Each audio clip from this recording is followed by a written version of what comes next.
Enki era hijo del gran soberano de Nibiru, Anu.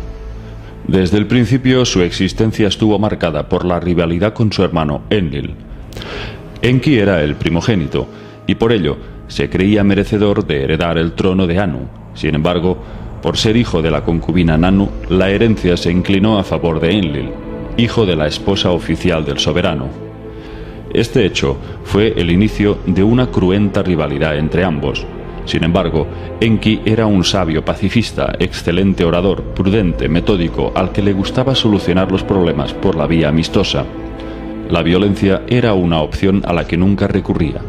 Su filosofía era progresista, algo así como un visionario al que le gustaba mejorar la calidad de vida de su entorno para hacer la vida más fácil a sus seres queridos.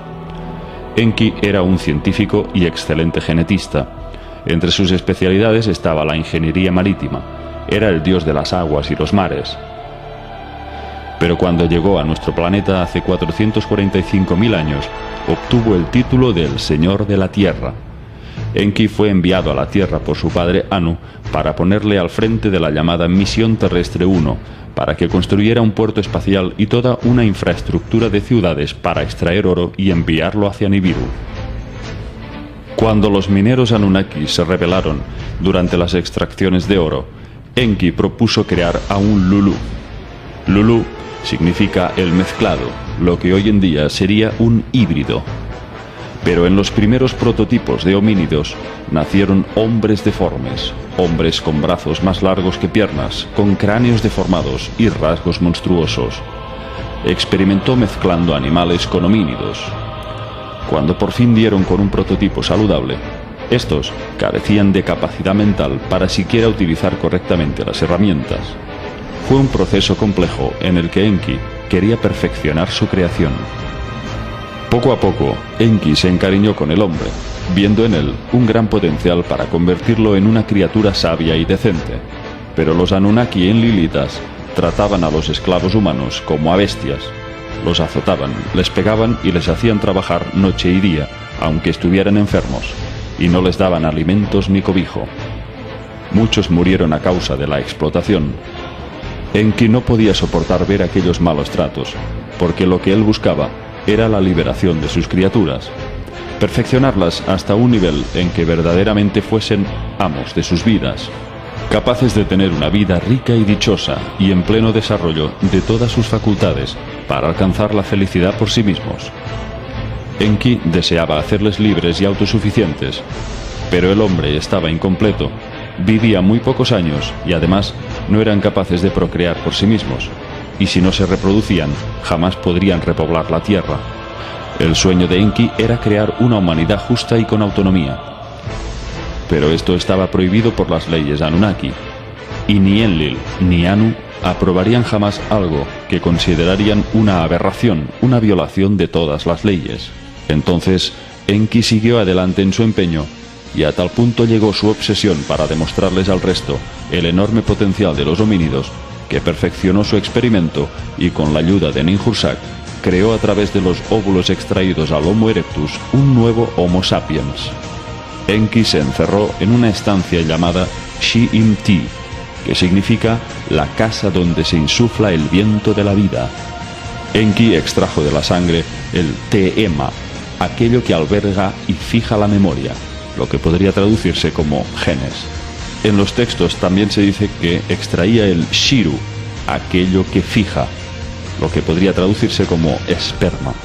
Mientras creaban al nuevo espécimen, Ninhursag dijo: «¿Cuán bueno o malo es el cuerpo de un hombre? Según me dicte mi corazón, puedo hacer que su destino sea bueno o malo». Y por fin llegó el nuevo prototipo. Llamaron a ese nuevo ser Adapa.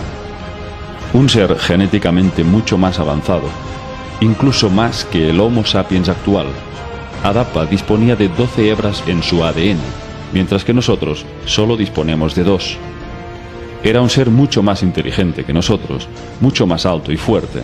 Debido a que el trabajo de las diosas procreadoras suponía un riesgo para sus propias vidas después de engendrar tantos prototipos de esclavos primitivos, Enki decidió que la única solución era hacerlos fértiles para que se procrearan a sí mismos. Detrás del mito bíblico de Adán y Eva se esconde una alegoría mucho más profunda.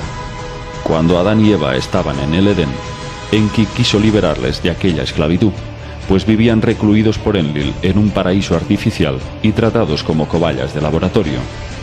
Enlil les prohíbe que coman de la manzana, porque despertarían al engaño y tomarían conciencia de su esclavitud. De este modo podrían rebelarse contra el programa holográfico. Enki era la serpiente que les tienta a comer la manzana, del fruto del árbol del conocimiento. Un día, Enki decide acercarse hacia Eva y le dice: «Los Elohim os han dicho que no comierais de todos los árboles del jardín, ¿verdad?» Sí, está prohibido, pero comer del árbol del conocimiento está castigado bajo pena de muerte. Entonces, Enki logra convencer a Eva de que tal amenaza no se cumplirá y consigue que ambos coman la manzana. A partir de ese instante, Adán y Eva ya no son estériles y pueden procrear. Además, toman conciencia de quiénes son y de su situación, de su virilidad y feminidad respectivamente. Adán y Eva cubren su bajo vientre con mandiles de hojas. Entonces, asustados, oyen los pasos de Yahvé, que pasea por el jardín llamando a Adán. Adán, ¿dónde estás? Estoy aquí, mi señor. Te oí llegar por el jardín y tuve miedo porque estoy desnudo y me escondí. ¿Quién te ha dicho que estás desnudo? ¿Has comido del árbol del cual te dije que no comieras? La mujer a la que pusiste conmigo, ella es la que me dio del árbol y comí. Entonces se dirigió a Eva y le preguntó: ¿Qué has hecho? La serpiente me sedujo y comí. Entonces Enlil se dirigió a Enki y mantuvo con él una acalorada discusión. ¿Qué significa todo esto? ¿Qué has hecho? Las fecundaciones artificiales están fracasando. Hacía falta una combinación adicional para que procrearan por sí mismos. Tú dijiste que solo había que forjar trabajadores primitivos. A las mismas heroínas sanadoras se les ha hecho correr riesgos. A Ninhursag y a Ninki se les ha puesto en peligro. Todo en vano. Toda tu obra ha sido un fracaso. Ahora les has dado a estas criaturas las últimas porciones de nuestra esencia vital, para que sean como nosotros en el conocimiento de la creación, quizás para conferirles a ellos nuestros ciclos vitales. Enki pidió la presencia de Ninhursag y de su hijo Ningitzida para apaciguar la furia de Enlil. Primero habló Ningitzida.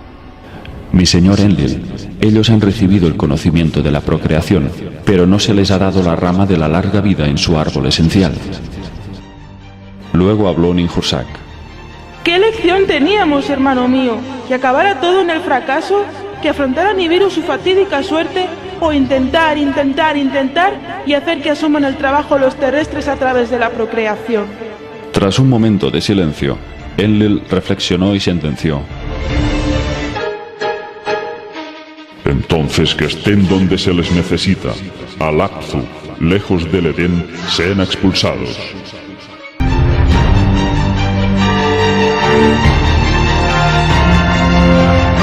Enki les llevó en un bosque vigilado, y ahí tuvieron 2 gemelos. En pocos años empezaron a procrear, y la raza humana proliferó con cada vez más derechos y privilegios. ¿Por qué Enki no les hizo comer del árbol de la vida con el que hubiesen logrado la inmortalidad? Pues porque Enki sabía que de nada le serviría aumentar su longevidad sin ser espiritualmente libres. Cuando Enlil descubrió que el hombre había accedido al conocimiento, lo desterró del Edén. El pecado original no fue otra cosa que el despertar humano a la verdadera manipulación a la que estaba siendo sometido. Enlil quiso vengarse por el atrevimiento de Enki y desplegó la primera campaña de desprestigio de la historia. A través de la religión hizo creer al hombre que Enki era el demonio. Satanizó su imagen llamando a Enki Lucifer. Satán significa adversario. En realidad Enki fue un adversario, pero no del hombre, sino de aquellos que querían esclavizarle. Enlil invirtió los roles, tergiversó la verdad, y a través de la Biblia creó una campaña contra su hermano, por haber intentado liberar al ser humano. Lo llamó Satán para que los hombres temieran a Enki y no se acercaran a la sabiduría. Enlil se hizo llamar Yahvé o Jehová. Se autoproclamó Dios creador supremo, el Dios judeocristiano. Enki, a pesar de ser un dios benévolo, a ojos de nuestra moral humana, era uno de los dioses más incestuosos del panteón sumerio. Los Anunnaki tenían unas reglas de sucesión muy particulares. Los varones solían casarse con sus hermanas, como una forma de mantener estrecha su línea de sangre. La sexualidad de los Anunnaki refleja una naturaleza promiscua, agresiva, plagada de incestos y violaciones. Muchas tablillas sumerias narran la constante disputa entre Enki y Enlil para seducir a su hermana Ninhursag. Anu quería que Ninhursag se casara con Enki, pero ella estaba enamorada de Enlil, al que veía como un valeroso comandante militar. Enki estaba muy decepcionado por ese rechazo. Ninhursag y Enlil tuvieron varios hijos, entre ellos Ninurta, pero Enki consiguió seducir a su hermana durante un tiempo y le hizo el amor. De esta unión nació una hembra llamada Ninsar. Cuando Enki y Ninhursag vivían juntos en Dilmun, el paraíso terrenal y jardín de los grandes dioses, Enki, buscando un hijo varón, logró seducir a su hija Ninsar, con la que tuvo otra niña llamada Ninkurra. Nada más alcanzar la adolescencia, Enki seduce por segunda vez a su hija y nieta Ninkurra, con la que tuvo otra niña, Utu.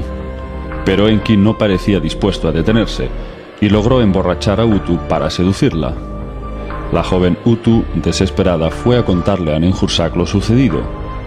Enki defloró a Utu, la abrazó contra el pecho, tocó pervirtiendo su entrepierna, acarició sus ingles.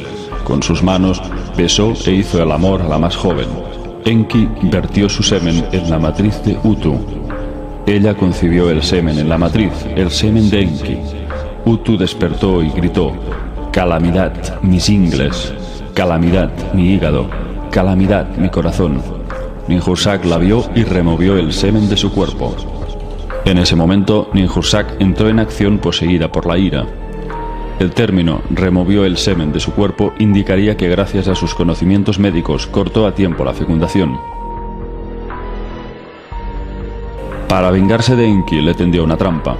Los textos dicen que Ninhursag plantó el semen de Enki extraído de Utu y de la tierra germinaron 8 plantas de las que Enki comió. Cada planta le provocó 8 enfermedades en su cuerpo. Sintiendo que la muerte le rondaba, Enki acudió a Ninhursag para que le salvara, pero ésta le dijo que juraba no verle con buenos ojos hasta el día de su muerte. Enki empeoró su estado hasta que la noticia de su agonía llegó a oídos de Enlil. La reacción de Enlil fue de sorpresa. «No permitas que nuestro hermano muera, tienes que curarlo». Enlil sintió piedad para Enki y logró convencer a Ninhursag para que lo salvara. Solo ella podía hacerlo. Arrepentida por lo que había hecho, llevó a Enki a su templo, donde creó 8 deidades para cada una de sus 8 enfermedades. Enki logró salvarse pues gracias a su hermano y rival. En esa ocasión Enlil pudo haberse librado de su hermano, pero contradictoriamente no lo hizo, lo cual habla mucho de su singular relación. Enlil odiaba a Enki por lo que había hecho con el hombre y no compartía su actitud bondadosa. Sin embargo, en el fondo era su hermano y se compadeció de él. Enki venía simbolizado por el signo de Capricornio, la cabra y el pez, aunque también guarda similitudes con Acuario, el portador del agua del conocimiento, ya que Enki era antes conocido como Ea, el señor de las aguas. Sus números eran el 2, el 4 y el 11. Sus planetas asociados, Urano y Venus. Sus colores, el azul, el rojo y el negro. Veamos ahora qué otros nombres adoptó a lo largo de la historia este dios benefactor. En Egipto fue el dios Ta. Por los Yezidi era conocido como el ángel caído Melek Taus. En la mitología griega era Prometeo, el titán que se puso del lado de los mortales y robó el fuego de los dioses para que el hombre lo utilizara. Posteriormente fue castigado por Zeus. En la India fue Vishnu, el dios de la preservación, la bondad y la sabiduría. Otros nombres asociados a Enki serían Adonai, Atón, Adum y Loki. Enki fue el dios que introdujo las artes, la música, el baile, las ciencias, la astrología. Zecharia Sitchin tradujo unos textos que recopiló en el llamado Libro Perdido de Enki. Al parecer, este dios eligió a un escriba, lo subió a su nave y le pidió que escribiera todo el relato de su vida y llegada a la Tierra, compilando así una verdadera biografía del dios extraterrestre. El escriba trabajó durante 40 días y 40 noches. Enki le dijo que había decidido contar la verdad sobre los acontecimientos que condujeron a los Anunnaki a explosionar 7 armas atómicas en el Sinaí, cuyos vientos radiactivos arrasaron Sumeria y a toda su civilización. Enki dijo sentirse culpable por no haber podido impedir tal tragedia, que tuvo lugar en el año 2024 a.C. Este evento se había producido por una guerra abierta entre los hijos de ambos líderes, el hijo de Enlil, Ninurta, contra el hijo de Enki, Marduk.